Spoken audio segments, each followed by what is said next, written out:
বুঝেন না বেতন লাগে মসজিদের খান্দা আছে না হে বুঝি হইতো মতল্লি এবার মতল্লি হওয়ার লাগে জান ধরে নিমু জান সফি নিমু কি এক সম্পত্তি লাগি দুনু ভাই যে মাইর হরাইছি খালি চিনাই গো বোন ইটার মুখের মাঝে ঘুমা খাইয়া দিলে নাইনি ইটার তাসির হইতো নাই বুঝছেন আমি যে বেইজত করছি ইলা বেইজত আমার যদি কোনো আল্লাহ করতো না নি ফাট লাগিয়া মরে গেল না খটাই মিয়া এলাকার মানুষে পুলিশ আইয়া দেখলা নে খটাই মিয়া লক্ষ্টি গেছেন আত্মহত্যা যাকে বললে এ হটাই মিয়া বেশি বারিশতে আছে খেয়েও লই লিবে বেটা হইলে আসলা বেটা হইলে আগুয়া দেখু যদি বাবা কুলাঙ্গার জন্ম দিছিলাম আমি দুনিয়া দিবার সময় আমার খরচ কিতা লাগিয়েছি কুলাঙ্গার খানুর বড় ভাই মানেন না তুই কি করবে বড় ভাই তুই বড় ভাই কি ওর আমি দুনিয়ায় তাকিয়ে আইতে পারতাম তুই কে তোমার দুনিয়ায় দেখছ 5 মিনিট আগে তুই দুনিয়ায় দেখছ তার না দেখলে অন্য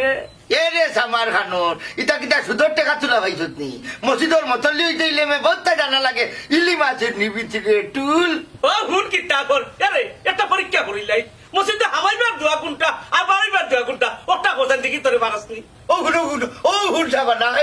আমি কইতা পারতা শিক্ষা তুমি মসজিদে যে মতলি দেয় নানি ইটা দোয়া ইটা হইলে মসজিদে যাইয়ে বা আল্লাহর বেটা আমার কিন্তু দিতে হচ্ছে না ও হুন মসজিদের দরজার তো লেখা থাকে উচিত তানি ও লেখা দেখি দেখি আমারে কইতো ও দেখ টকাটকি ঘরে আল্লাহর ঘর লইয়া ও এরে হুন গুরু বিয়া আর যদি উল্টা পাল্টা আসবে তে কম উঠে উঠে যাবো যাবো আমারে মারো কেনেতে আমি কিটা করলাম তোমার তান আল্লাহর দয় দিও ভাই আর মানুষ আসাইও না বলে কান্তা তাও এরে আগরা বাপ খাইতে কইলাম দিদি বাপ খাইতাম না আমি তুই তোর বাপ খা গিয়া ইয়ারে গো আরে বিধু বইবার আগে জামাইরে থামাইলাও আমরা কিন্তু বিধু বই যাবে অল্প বয়স কিতা বলি তার সাহস দেখাই সাবানা এ কিতা খোর আমারে কিতা হঠাৎ দেখি কিতা কইলে